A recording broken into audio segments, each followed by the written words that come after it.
আর বৃন্দাবনে গিয়ে আজকে আমরা সাধন করব। সেবা দিলে কি হয়, সেবা দেব কেন, সেবা দিলে আমাদের লাভটা কি হবে, এই যে আমার ছোট ছোট ভাইরা যে সেবার ব্যবস্থা করেছেন কেন, এটা দিলে আমাদের শেষ পরিণতিটা কি হবে, সবটাই আজকে লীলার মধ্যে আমাদের জানা হবে। তো আজকের আমাদের আস্বাদন হবে পুত্র দিয়ে বৈষ্ণব সেবা। আস্বাদন হবে পুত্র দিয়ে বৈষ্ণব সেবা। ভালো করে শুনবেন মা, লীলা শেষে আমার দুটো প্রশ্ন থাকবে, উত্তর নেব, তারপরে আমি যাব। আর উত্তর যদি না দিয়েছো আমিও যাব না, তোমাদের সেবারও ব্যবস্থা করব না, আর ঘুমানোর বিছানাও আমি করে দেব না।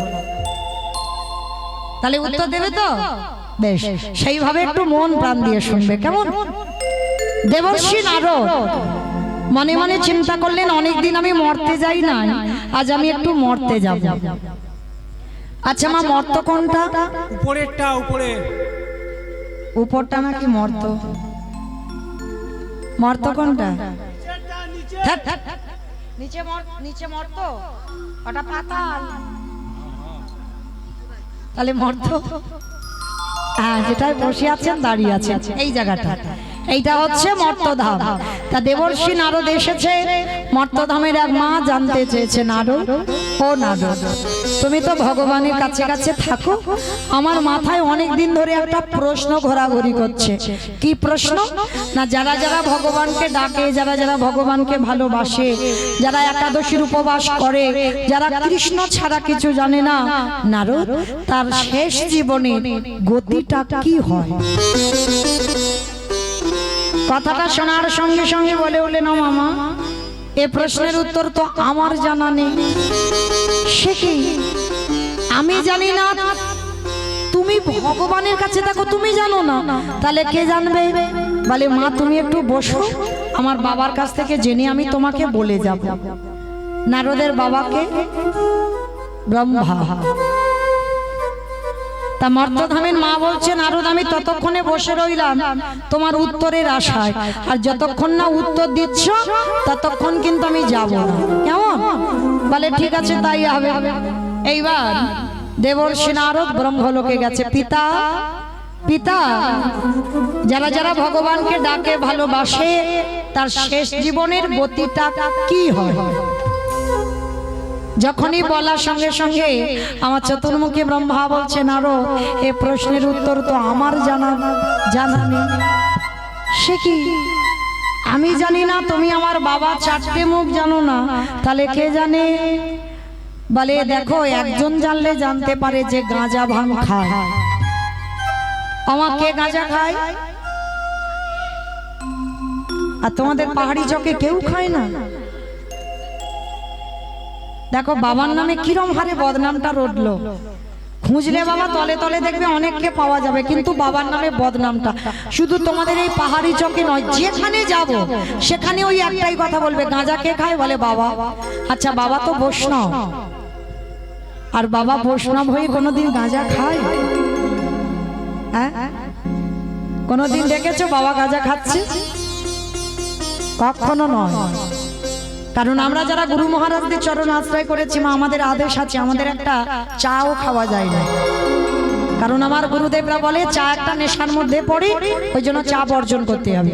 তাহলে আমরা চা পাই না, তাহলে ভোলানাথ ত্রিলোকের বড় বৈষ্ণব, তিনি গাঁজা খায় কোন সাহসে? কখনো বলো না বাবা গাঁজা খায় না। তাহলে বাবা গাঁজা নেয় কেন? বলে বাবা তো বৈষ্ণব, সবার ভাবনা ভাবে, আর যে বৈষ্ণব হয় তার একটা সংসার নয়, গোটা বিশ্ব ব্রহ্মাণ্ড সংসার হয়। হ্যাঁ, সবার ভালো চিন্তা করে। এইবার যেই না ওই গাঁজা কলকে গুলো দেয়, ভূত পেতনি নন্দী ভেঙ্গি খাবে বলে ওদেরকে দিয়ে দেয়। বাবা নিজের কাঁধে বদনামটা নিয়ে ওদের জন্য এই কাজটা করে। তো এইবার তাহলে শিবটা, আমার শিব থাকে কোথায়? কৈলাস। বাহ, আমার এরকম মাঝে মাঝে একটু হু হা দিও কেমন? এইবার কৈলাসে গিয়ে খোঁজাখুঁজি করছে, দেখতে পাচ্ছে না বাবা গেল কোথায়। যখনই দেখতে পাচ্ছে না, এমন সময় নন্দীকে ডেকেছে, নন্দী ভেঙ্গি, বাবা কোথায়? খুঁজে পাচ্ছে না। ধ্যানে বসেছে, ধ্যানে বসে দেখছে বাবা কি করছে জান? বাবা তো কৈলাসের থেকে আরো একটা প্রিয় জায়গা আছে, বলো তো কোন জায়গা? কৈলাস শ্মশান। বেশ, শ্মশান। আচ্ছা বলো তো বাবার বাহনটা কি? ইঁদুর ইঁদুর।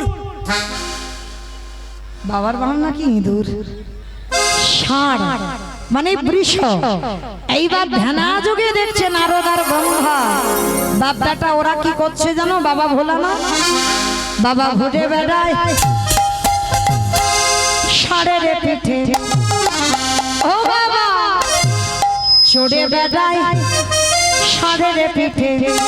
আমার বাবা বুড়ো শিবি গো, বাবা বুড়ো শিবি, আমার বাবা বুড়ো শিবি গো, বাবা বুড়ো বাবা চড়ে বেড়াই ষাঁড়ের পিঠে, ঘুরে বেড়াই ষাঁড়ের পিঠে। আমার বাবা বুড়ো শিবি গো, শিবি গো। মন্দিরের বাবা বুড়ো শিব, শিব গো মন্দিরের বাবা বুড়ো শিব, শিব গো মন্দিরের বাবা বুড়ো শিব। আরে শ্মশানে মশানে থাকি তাই ভাষ্য গায়ে মাখে, শ্মশানে মশানে থাকি তাই ভাষ্য গায়ে মাখে, শ্মশানে মশানে থাকি তাই ভাষ্য গায়ে মাখে। শ্মশানে মশানে থাকি তাই ভাষ্য গায়ে মাখে। হরি হরি বলে গো, হরি হরি বলে। হরি হরি বলে গো, হরি হরি বলে। বাবা চড়ে বেড়াই ষাঁড়ের পিঠে, ষাঁড়ের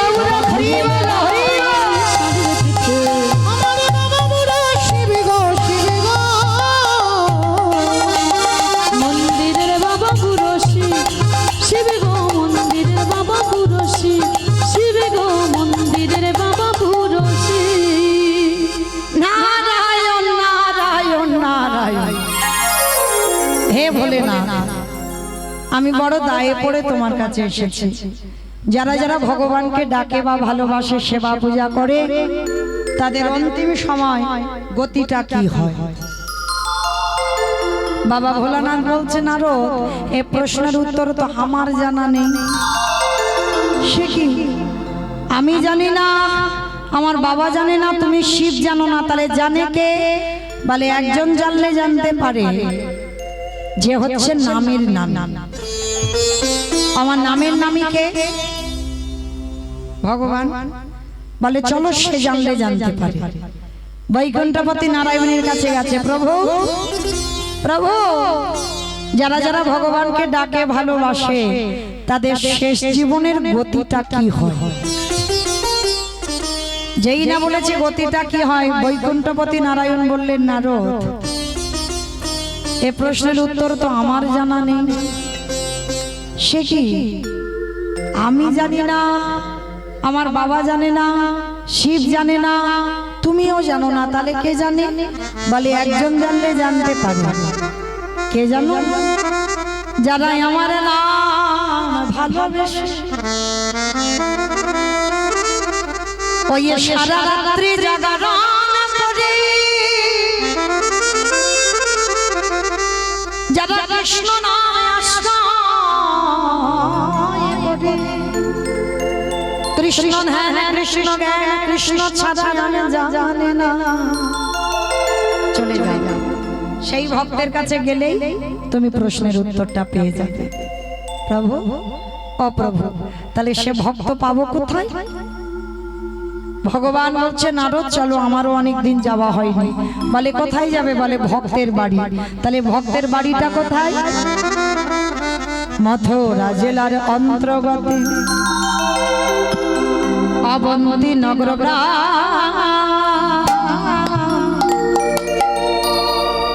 সেথায় সন্দীপনীর বাড়ি করিব বিশ্রাম। মথুরা জেলার অন্তর্গত অবন্তী নগরে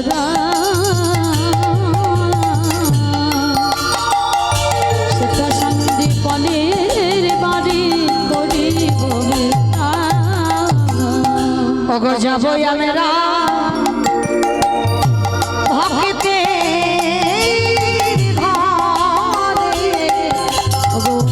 যাব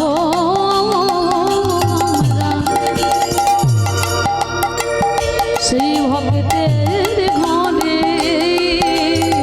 অগ বিশ্রামে লইবার তরে বলে যাব আমরা সেই ভক্তের ঘরে।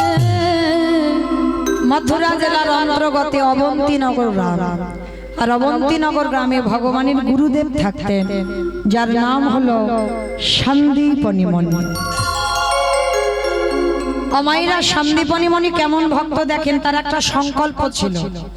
কি সংকল্প? না প্রতিদিন ব্রহ্ম মুহূর্তে ঘুম থেকে উঠতো। ব্রহ্ম মুহূর্ত কাকে বলি? সূর্য উদয়ের 1 ঘন্টা 36 মিনিট আগে এই সময়ক্ষণকে বলা হয় ব্রহ্ম মুহূর্ত। আর এই ব্রহ্ম মুহূর্তে প্রতিদিন সন্দীপনী মণি যায় যমুনা স্নান করতে। স্নান করে মা ভিজে কাপড় দরজার ধারে বসে বসে কাঁদে আর বলে, দয়াময়, ছোটবেলা থেকে তোমায় ভালোবাসছি, ছোটবেলা থেকে তোমায় ভজন করছি,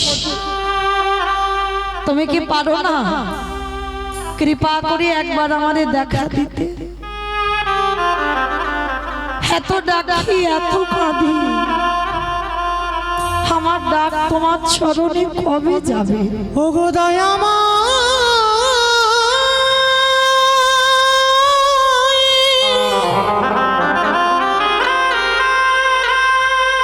একেবারে দেখা দেখা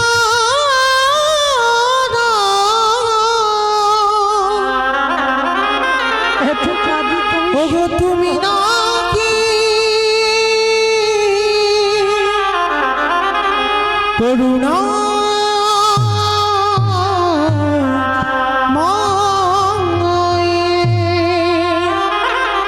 একেবারে দেখা দাও, দেখা দাও, দেখা দাও, আমি কোথাও গেলে দেখা দাও। পাবো রে দেখা ওগো দয়া এমন অন্যায় করেছিলাম,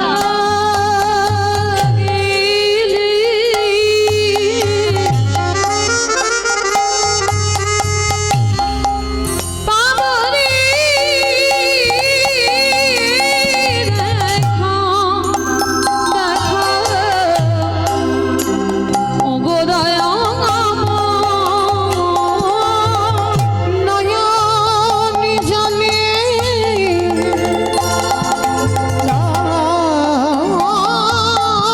কিনে নাকি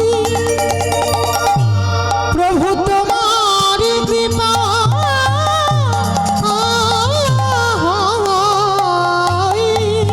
ওই নয়ন জলে ডাকলে নাকি তোমার কৃপা হয়।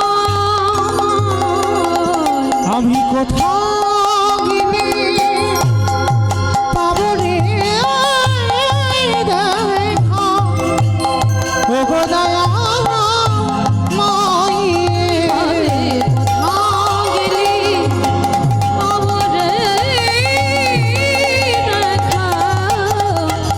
ওগো দয়া দেখা না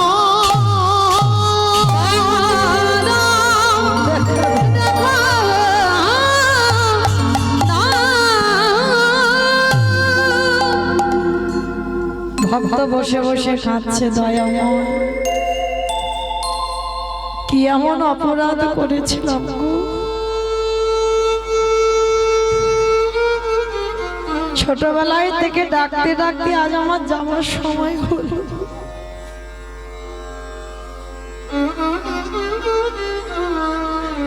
দন্ত পড়ে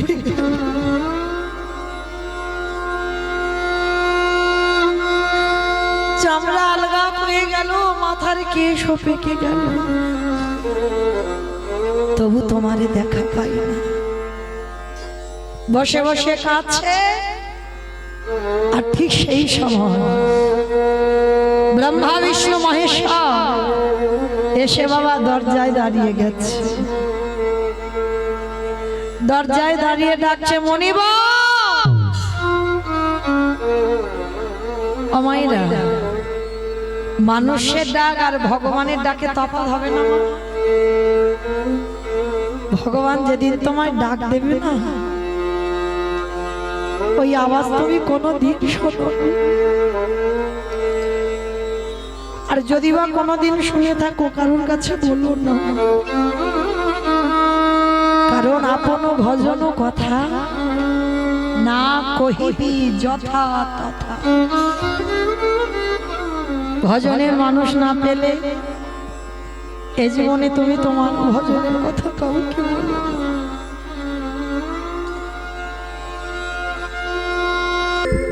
আচ্ছা মায়েরা, আগে বলো তো দেখি, অতিথি সেবা না আগে ভগবান সেবা? আগে কোন সেবা? অতিথি সেবা। জানি সবাই, মানি কজন? আগে যে অতিথি সেবা, এটা মানি কজন? দেখবেন দুপুরবেলা খেতে বসেছো, যদি কোনো ভিখারি এসে বলে মা দুটো খেতে দিবি, সঙ্গে সঙ্গে মুখের ওপর বলে দেবে এই যে আমার এখন হাত জোড়া, তুমি অন্য বাড়ি যাও। তবে আপনাদের এখানে যদি নাও বলে, আমার এলাকায় আমি নিজে চোখে দেখা, চরণ ধরে বলে যাই মা, যদি কোনোদিন দুপুরবেলা অতিথি আসে, অতিথি কাকে বলে? যার তিথির জ্ঞান নেই, যে ফোন করে আসবে মা সে অতিথি নয়। বিনা বলায় বিনা নিমন্ত্রণে যে হঠাৎ তোমার বাড়িতে এসে যায় তাকেই অতিথি বলে। যার তিথির জ্ঞান নেই, যার সময়ের জ্ঞান নেই। আজকের ভগবান অতিথি রূপে সন্দীপনী মনির ঘরে এসেছে। আর যেই না সন্দীপনী মনির ঘরে এলো, সন্দীপনী মনির ঘরে প্রবেশ করে সন্দীপনী মনিকে ডাক দিয়েছে। মলিবাগ তাড়াতাড়ি করে এসে বলছে আসো, আমার ঘরে আসো। বসবার জায়গা দিয়েছে। ভগবান বলছে মনিবার, আমার কিছু সেবা দিতে পারো? একটু সেবার ব্যবস্থা করো। যেই না বলেছে সেবার ব্যবস্থা করো, সঙ্গে সঙ্গে বাবা চাল ডাল রেখেছিলাম, চাল ডাল সব কোথায় গেল? চিন্তায় পড়ে গেল। আর ভগবান মনে মনে করছে মনিবার, যে করে আমার আশ তারে করি সর্বনাশ, তবু যদি না ছাড়ে আমার পাঁচ, তারপর হই আমি সেই দাসের অনুদান।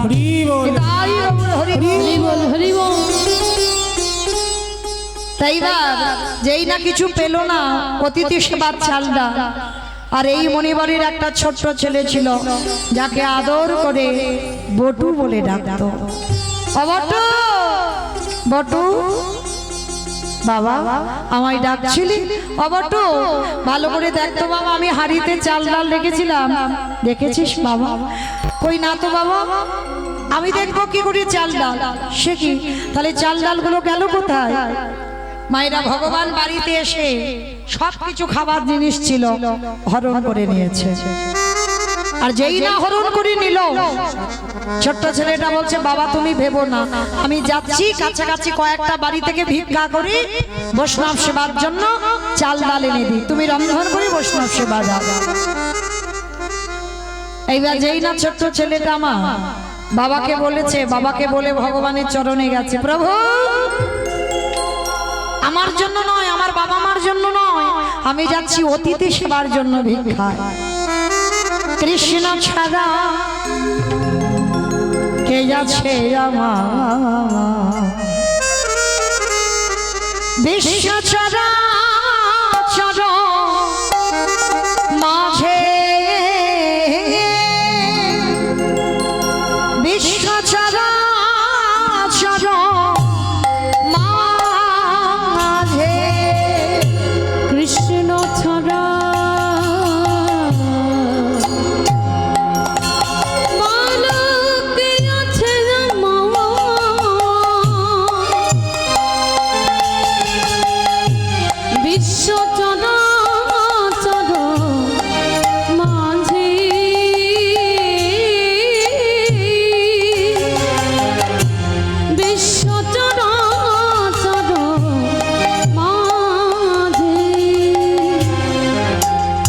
ছিল আমার দুঃখ সুখে বন্ধু, সে হলো আমার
যেই না ছোট্ট ছেলেটা লোকের দ্বারে দ্বারে গেছে মথুরায় ভিক্ষা করবে বলে, আর আমার ভগবান ব্রহ্মা বিষ্ণু মহেশ্বর আর নারদ ওদেরই বাড়িতে ছদ্মবেশে আছে। ভগবান মনে মনে ভাবলো এলাম ওর বাবাকে পরীক্ষা করতে, এখন ছেলে বাঁধা হয়ে দাঁড়িয়েছে। না না না, এটা তো হতে দিতে পারি না, তাহলে ছেলেটাকে পরীক্ষা করতে হবে। ভগবান দেহ থেকে একটা বটুর মূর্তি বের করে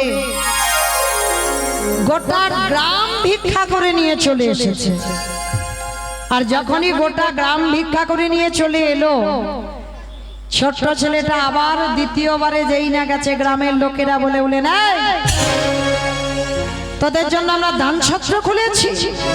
সকালবেলা তোর বাবা নিয়ে গেল, তুই 5 মিনিট আগে নিয়ে গেলি, আবার তোর বাবা তোকে পাঠিয়েছে। অবাক হয়ে গেল বটুয়ে, কি কারণ আমি তো কোনোদিন আসিনি, আজকের প্রথম, আর এরা বলছে আমি নাকি 5 মিনিট আগে এসেছিলাম। সবাই মিলে ওই ছোট্ট ছেলেটাকে বেত্রাঘাত করছে, দূর হয়ে যা, বেরিয়ে যা, দূর। কৃষ্ণ কৃষ্ণ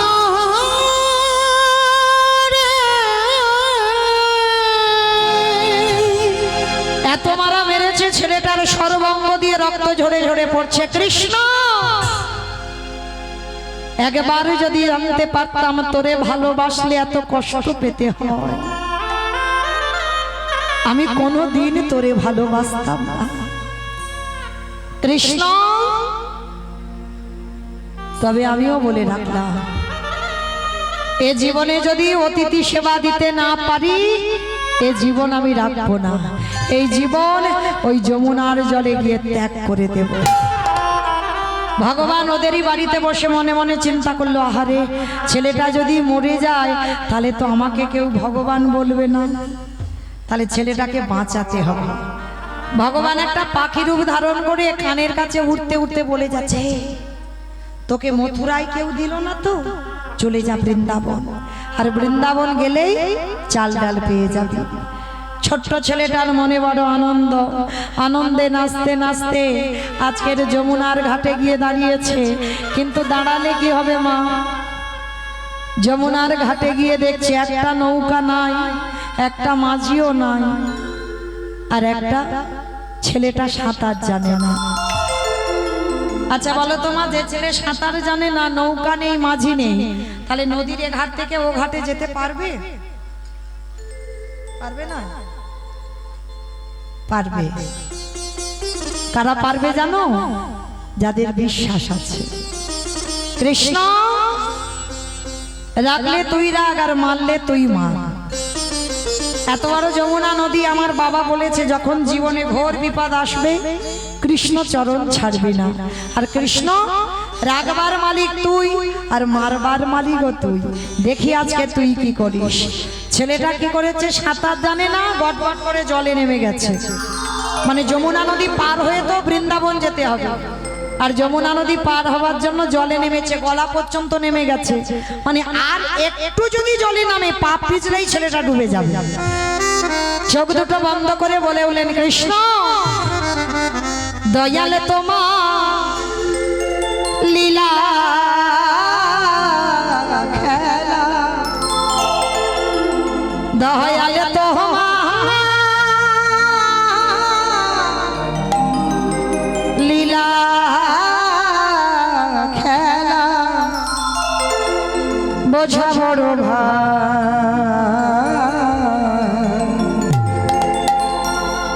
দিনের বন্ধু করুণা সিন্ধু,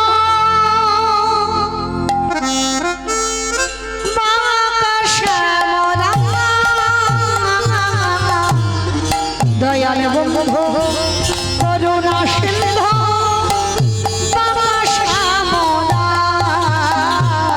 দয়াল লীলা খেলা, দয়াল তোমার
বিহারি গায়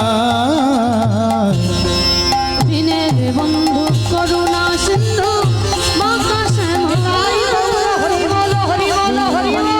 করুণা সিন্ধু মাতা শ্যামলাই দিনের বন্ধু করুণা সিন্ধু মাতা শ্যামলাই দিনের বন্ধু দয়া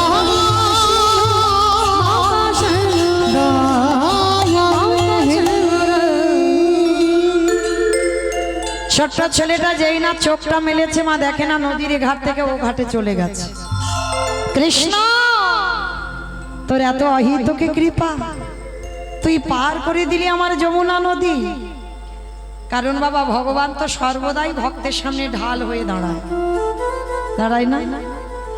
যারা গীতার ছবিটা দেখেছেন একবার লক্ষ্য করে গীতার ছবিটা দেখবেন। বাড়িতে গিয়ে ভগবান ঘোড়ার লাগাম ধরে আছে, ভগবান নিচে দাঁড়িয়ে আছে, আর যে ছেলেটা রথের উপরে বসে আছে মা তার মাথায় ছাতা আছে, কিন্তু কৃষ্ণের মাথায় ছাতা নেই। ভগবান জগৎকে শেখালো রোদে পড়বে বৃষ্টিতে ভিজবে, কিন্তু আমার ভক্ত যেন ভালো থাকে। আর পিছনে রথের উপরে যে ছেলেটা বসেছিল সে তো যেমন তেমন ছেলে নয় মা। কেমন ছেলে জানো? চন্দ্রবংশের ছেলে। শুনে নাও তার বংশের তালিকাটা।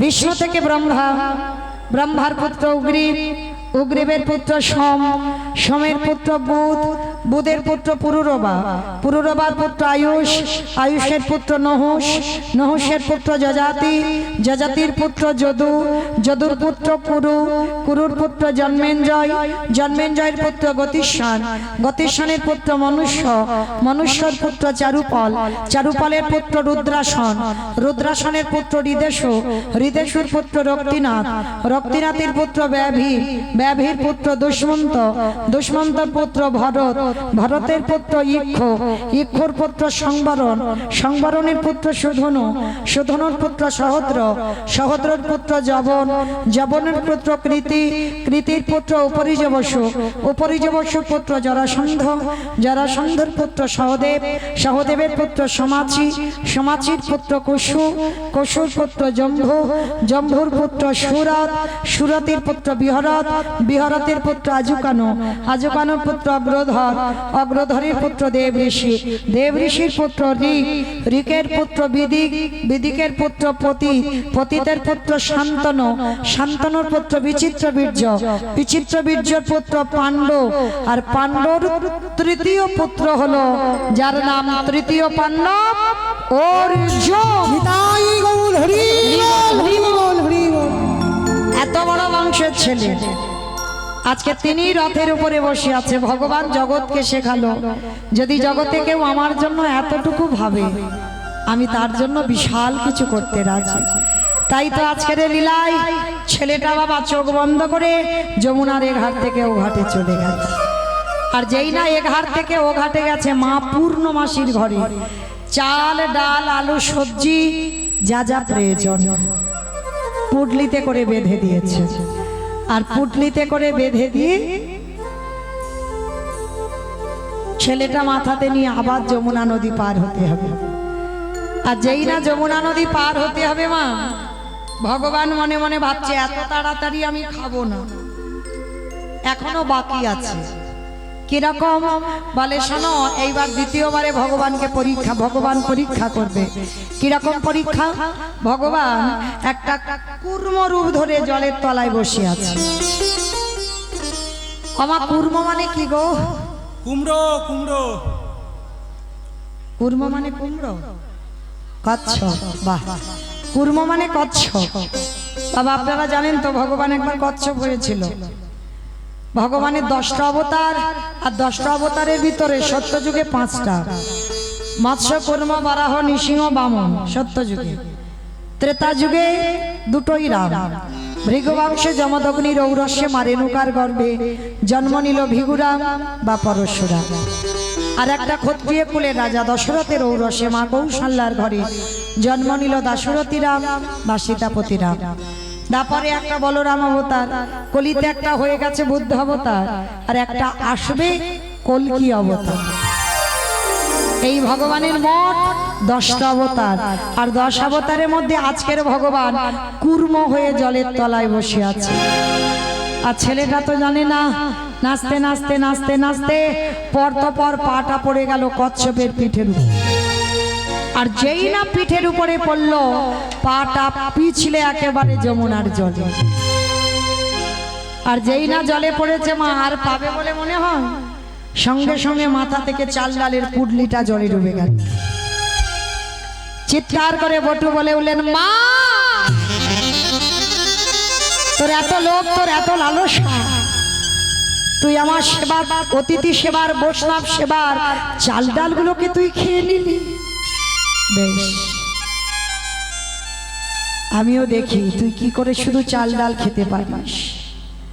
ছোট্ট ছেলেটা বলে উঠলেন, মা এবার আমার জীবনটা তোরে খেতে হবে। ছেলেটা প্রাণ ত্যাগ করবে বলে, আত্মহত্যা করবে বলে মা সবে ওই যমুনার জলে ঝাঁপ দিতে যাবে, এদিকে ভগবান বসে বসে চিন্তা করলো, আহারে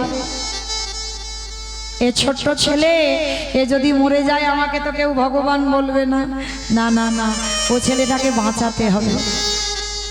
তো আজকের বাবাকে ডাক দিল, হে মনিবর তুমি কেমন বাবা হয়েছো, ছেলেটার খোঁজ খবর নিচ্ছ না? যেই না বাবা গেল, গিয়ে দেখে না ছেলেটা ততক্ষণে গলা পর্যন্ত জলে নেমে গেছে। বাবা পিছন দিয়ে গিয়ে, জানে তো বাবা যে ছেলে সাঁতার জানে না, বাবা পিছন দিয়ে গিয়ে ডাক দিয়েছে, এই খোকা আগে শিগগিরই ওঠ। যেই না বাবা ডাকলো, মা ছেলেটার আর মরা হলো না, ধীরে ধীরে বাবার কোলে কাছে এসেছে। বাবা, ও বাবা, তুমি তো কত চিন্তা করছিলে কি করে সেবা দেবে, কি করে সেবা দেবে।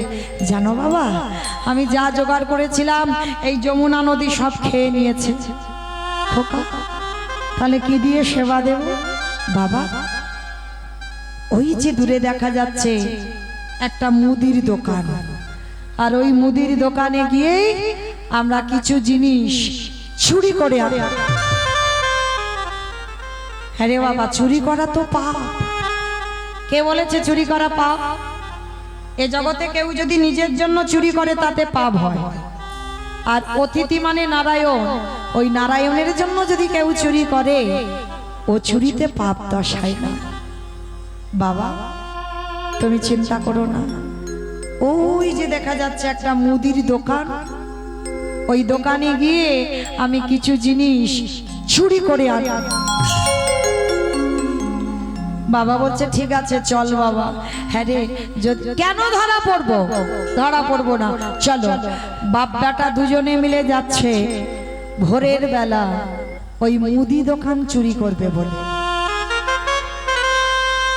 আর মনে রেখো মা, ভগবান চোরের হয়, ভগবান সাধুরও হয়। চোরকে বলে চুরি করতে যা, আর মালিককে বলে তুই নিশ্চিন্তে ঘুমা, তোর মাল আমি পাহারা দিচ্ছি। এইবার ভগবান কি করেছে বাবা, দোকানদার ঘরের ভিতরে ঘুমাচ্ছে, বটুয়া সন্দীপনী মণি গোল করে গর্ত করে প্রবেশ করেছে দোকানের ভিতরে। চাল ডাল আলু সবজি যা যা দরকার পুডলিতে করে বেঁধে নিয়েছে। বাবা, বাবা তুমি তো কত চিন্তা করছিলে কি করে সেবা দেবে, কি করে সেবা দেবে। দেখলে তো আমি কি সুন্দর সেবার ব্যবস্থা করে দিলাম। বাবা বলছে, হ্যাঁ রে খোকা, অতিথি সেবার পর একটু মুখশুদ্ধি দিতে হয়। এটা আমার কথা নয় মা, মহাজনগত সপন্থা।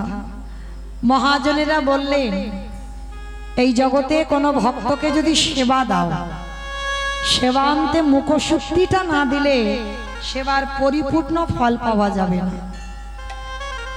একজনকে যদি নিমন্ত্রণ করে মা খেতে দেন, ওই যে পান জোয়ান, পান মশলা, এলাচ, লবঙ্গ, মৌরি, সুপারি এগুলো দিতে হয়। এগুলো হলো মুখশুদ্ধি। তো আজকে কি করেছে মা, ছোট্ট ছেলেটাকে যেই না বলা, বাবাকে বলছে ঠিক আছে বাবা তুমি একটু বসো, আমি দেখছি আজকে একটা হরিতুকি পাওয়া যায় কিনা। আর ভগবানের প্রিয় মুখশুদ্ধি হরিতুকি। এইবার বাবাকে বাইরে রেখে যেই না আবার দোকানে গেল। কেন বাবার কথা শুনবে আর কেন ছেলেটা আমার দোকানে জীবনে কাল ঘুরে, তবু বাবাকে বুঝতে দিল না যে বাবা আমি ধরা পড়ে গেছি। যেই না প্রবেশ করেছে আর পানের থালাতে হরিতুকিটা ছিল, হরিতুকিতে হাত দিয়েছে, আর ওদিকে ভগবান দৈবমানি করছে দোকানদারকে, দোকানদার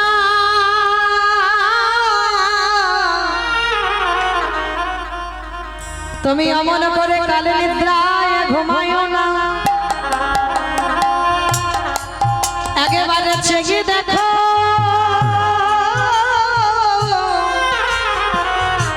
তোমার মুদি দোকানে কেমন চুরি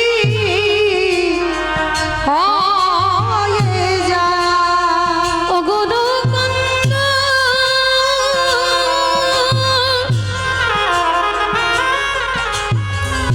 একেবারে চেয়ে দেখো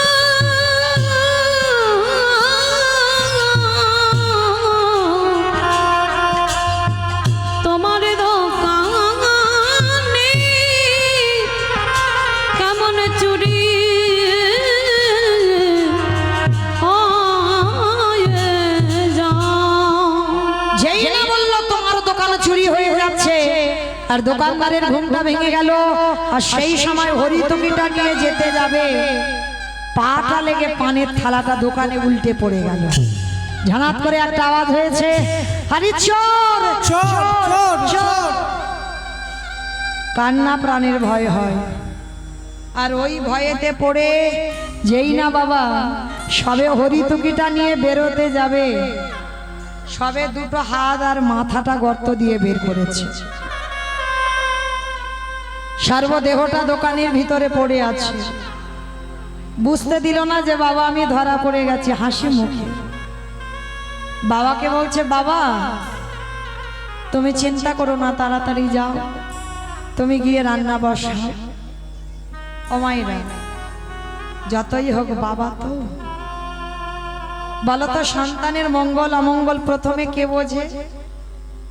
মা।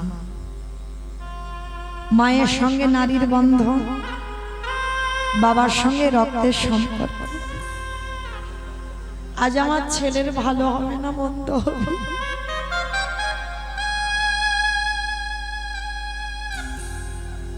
সবার আগে বাবা মার হৃদয়টা খুব।